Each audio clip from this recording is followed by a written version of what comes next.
All right, so today we're going to dive into something you might not have heard much about before. Okay. Ibogaine. Interesting. It's this powerful psychedelic Yeah. and comes from the root bark of this West African shrub. Oh, wow. And the more I was reading about this stuff, honestly, the more fascinated I got, especially when it comes to palliative care. Yeah.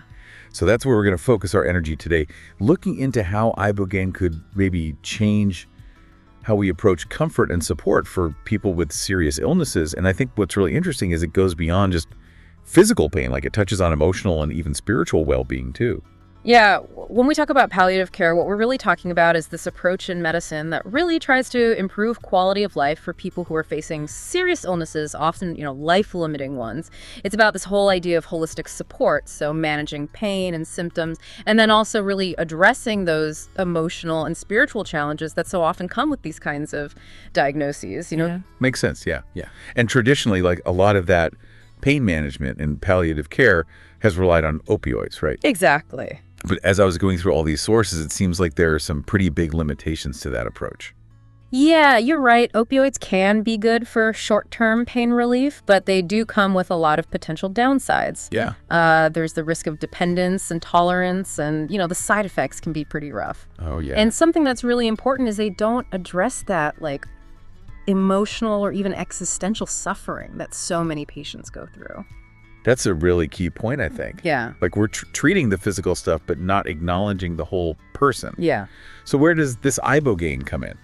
Well, this is where it gets really interesting. Ibogaine seems to have potential in 3 key areas. Okay. Physical pain relief, emotional and psychological healing, and even, this is the really interesting part, spiritual transformation. What's fascinating here is that unlike opioids, which just kind of mask the pain, Ibogaine might actually be able to reset how the brain perceives it. Okay, now you've got me hooked. Right. How does that even work? Can you walk me through the science behind all these effects? Sure. So Ibogaine, it interacts with a bunch of different neurotransmitter systems in the brain, including the ones that have to do with how we feel pain. Mm-hmm. One way it seems to work is by interacting with these things called NMDA receptors, which play a big part in how we experience pain. Okay. Now, unlike your typical opioids, which basically grab onto opioid receptors, Ibogaine messing with these NMDA receptors seems to disrupt like those ingrained patterns of pain signaling. So it's less about just blocking the pain and more about helping the brain kind of reinterpret it. You know what I mean? It's almost like rewiring the neural pathways. Exactly. Right. And the research is pretty promising so far. There are studies out there that suggest Ibogaine could be really good at reducing chronic pain and stuff like fibromyalgia and even phantom limb pain. That's incredible. Yeah, it is. But it sounds like its effects go way beyond just physical pain. Yeah, for sure. What else? Well, Ibogaine also interacts with other neurotransmitter systems, things like serotonin and dopamine, which are really important for regulating mood. Okay. And this might be why some research suggests it could really help with depression and anxiety symptoms, both of which we see a lot in palliative care settings. Now, this is what I find really fascinating. Mm. You mentioned spiritual transformation before. Yeah. That sounds like a pretty big claim, I gotta say. Ah. What's the science behind that? Well, the whole spiritual thing is definitely tough to measure scientifically, but, research does suggest that Ibogaine can really boost neuroplasticity. And what is that again? Neuroplasticity is basically the brain's ability to kind of rewire itself and form all these new connections. Oh, interesting. This increase in neuroplasticity could be part of why people report such profound psychological and emotional changes after using Ibogaine. They often talk about this feeling of interconnectedness, confronting past traumas, and even having like a life review where they rethink their values and come to terms with their own mortality, which is pretty heavy stuff. Yeah, so even if we don't fully get it scientifically, those kinds of experiences can have a huge impact on someone's well-being. Yeah. Especially if they're dealing with a terminal illness. Right. It's not about pretending the pain or fear isn't there. It's about changing how we relate to those experiences. Yeah. And that can be incredibly powerful, especially in this context. It really sounds like Ibogaine could completely change how we think about palliative care. It really could. But before we get too carried away here, I do think it's important to talk about the concerns and challenges that come with using something this powerful. Oh, for sure. We definitely need to be cautious here. Ibogaine is not some miracle cure, and there are definitely risks involved. So one of the biggest worries with Ibogaine is what it can do to your heart. It can mess with your heart rhythm, and that's led to some pretty serious problems in some cases. So that's why having a doctor watch over things carefully and doing a really thorough screening beforehand is absolutely essential. Makes sense. Yeah. It's definitely not something to mess around with. Right. Are there any other challenges or downsides we should be aware of? Well, the legal stuff surrounding Ibogaine is another big hurdle. Okay. In a lot of countries, including the US, it's classified as a Schedule I substance. And that means what exactly? Classically, it means they think it has a high potential for abuse, and they don't see it as having any accepted medical use right now. So that really limits research and treatment options, doesn't it? Yeah, exactly. It makes it really tough. Hmm. But there are more and more people pushing to get Ibogaine reclassified. Oh, really? Yeah, because there's more and more evidence showing how it could be helpful as a treatment. Makes sense. You've got scientists, doctors, and even some politicians who are starting to realize that the current laws are getting in the way of research and keeping people from getting a treatment that could really help them. It seems like we're stuck between these potential benefits and the risks that people are worried about. Mm-hmm. How do we figure that out, especially when we're talking about people who are already dealing with serious illnesses? That's the tough question, isn't it? I think it all comes down to being open and honest. Yeah. We need to talk about both the good stuff and the bad stuff, and make sure patients have all the right information so they can make their own choices about their care. That makes sense. Our research turned up some really powerful stories from people who've actually gone through Ibogaine treatment. Yeah. Do you think those personal accounts are valuable, even if they're not from a controlled study? Oh, absolutely. They're important. Yep. They can really show the human impact of a treatment, even if they shouldn't be the only thing we base medical decisions on, you know? Yeah, get you. With Ibogaine, you've got people talking about their struggles with chronic pain, addiction, and all the emotional stuff that comes with having a terminal illness. Yeah. And a lot of them say they've experienced these big shifts in perspective, like a new sense of peace, and even less physical symptoms after trying Ibogaine. Like Sarah, for instance. She had really advanced cancer, but she found that Ibogaine not only helped with her pain, but also gave her this deep sense of closure and peace. Exactly. And there's John, who was living with chronic pain for over a decade. Wow. He said he felt reborn after his treatment. That's incredible. He could finally connect with his family again and experience joy after all that suffering. Those stories are really moving. It seems like Ibogaine offers something that traditional medicine often misses.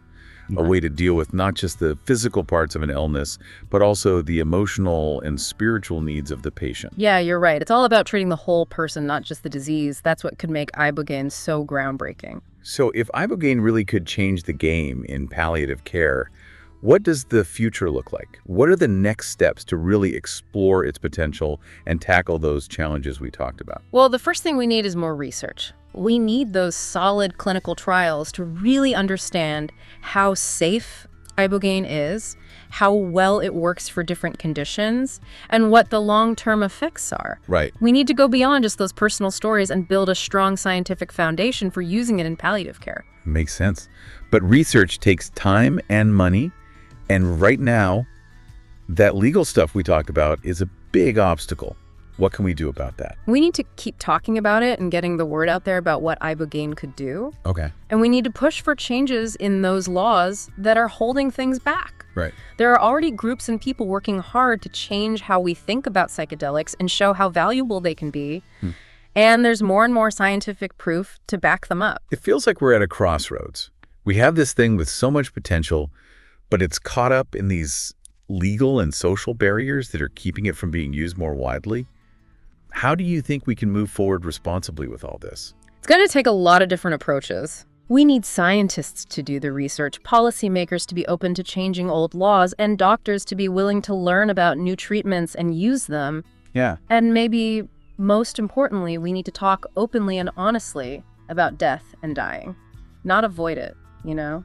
That's a really good point. We've been focusing on how Ibogaine could help with palliative care, but it seems like this goes beyond just treating physical symptoms, doesn't it? For sure. It's about how we think about end-of-life care as a whole. You got it. Ibogaine's potential isn't just about easing pain or calming anxiety. It's about helping people really explore what it means to be human. Right. It seems to give people a way to face their fears, find meaning, and come to terms with dying in a way that traditional medicine doesn't always do. It's almost like it's changing how we see death itself. Instead of being this scary thing we avoid, Ibogaine seems to help people accept it and even find peace with it. Exactly. And that's a big change in how we think. Yeah. And that change could be huge, not just for people who are dying, but for everyone. This whole conversation has really got me thinking about my own ideas about death and dying. It's something we don't like to talk about, but it seems like Ibogaine is making us face it. It is. What kind of ethical things do we need to think about when we're dealing with such powerful experiences that could change how someone sees death? That's a really important question, and it's one we need to think about carefully. Yeah. I think one of the biggest ethical things is making sure people understand what they're getting into. Informed consent. Exactly. Yeah.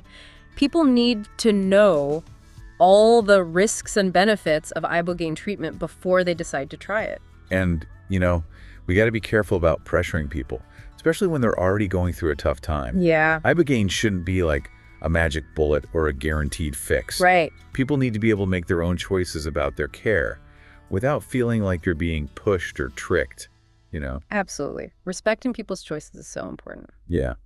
What about cultural sensitivity? That's a good point. Ibogaine has roots in African spiritual practices. Right. But we got to make sure we're being respectful of those traditions and not just exploiting them. Right? Exactly. Yeah. We need to approach this with sensitivity and make sure we're not just taking something that's not ours to take. You've brought up some really important things here. Yeah. It's clear that there's a lot more to think about than just the science. For sure. We're talking about changing how people see life and death, and that's a big deal. It is. Absolutely. It's a responsibility that we all share. The scientists, the people making the laws, the healthcare workers, and even just regular people like us. Yeah, we all need to be part of the conversation. Exactly. We need to be talking openly and honestly about these tough issues and work together to figure out how to use Ibogaine responsibly. Right. A way that keeps people safe, is ethical, and respects everyone's right to make their own choices. This whole deep dive has been really eye-opening for me. We started by looking at how Ibogaine could be a new treatment for pain, but it's turned into something so much bigger. Yeah, it really has. It's made me rethink how we approach death and dying, not just for people who are sick, but for everyone. It's fascinating how it challenges us to rethink end-of-life care. Totally. It's not just about living longer no matter what. Right. It's about making sure those last days, weeks, months are good ones. It's about seeing the whole person, Yeah. their body, their emotions, their spirit, Exactly. and helping them find peace and meaning, even when they're facing death. And maybe it's about realizing that death isn't the enemy, but just a natural part of life. When we started this deep dive, I thought we'd be talking about a new way to treat pain. But this has become so much more than that. It really has. It's a whole new way of thinking about how we deal with death and dying, not just for the sick, but for all of us. That's what's so cool about exploring new things, isn't it? It takes you to unexpected places and makes you question what you thought you knew. And sometimes it even makes you face the really big questions. So for everyone listening, here's something to think about. If Ibogaine can offer a better way to care for people at the end of their lives, what does that tell us about how to live? What can we learn from this powerful substance about living life to the fullest, finding meaning, and facing our own mortality? It's a question worth pondering as we continue to explore this fascinating and ever-changing field. Thanks for joining us on The Deep Dive.